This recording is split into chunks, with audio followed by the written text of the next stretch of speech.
It began with a claim of money laundering at this petrol station.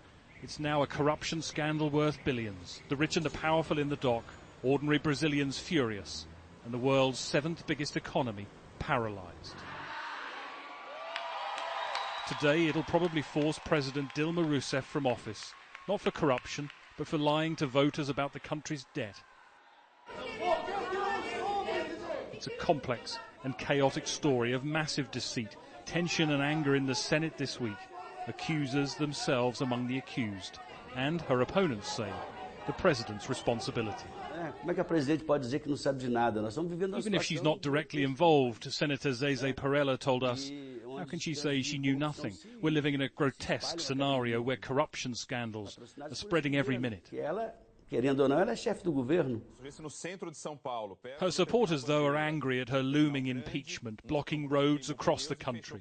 And in the places where her Workers' Party brought homes and jobs, they're repaying her now with their faith. Francisco de Assis credits her for rebuilding his and his son's lives. I'm against impeachment, he says. This is all about the discontent with the government. The polls, though, show 60% of Brazilians support that impeachment. Alongside the extraordinary futuristic architecture of Brasilia, there are now barriers to keep supporters and protesters apart. The once booming Brazilian economy was already faltering before this scandal, but now the country is stagnating.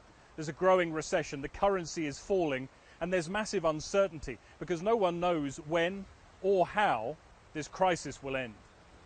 The president's supporters say it is effectively a coup. This crisis will deepen, Senator João Capibaribe told us. It is possible we'll see large social unrest by the end of the year. The political world has distanced itself from Brazilian society and reality. Dilma will stay on in the presidential palace while her trial takes place, but out of power and mocked on her way. The posters read, "Goodbye, darling."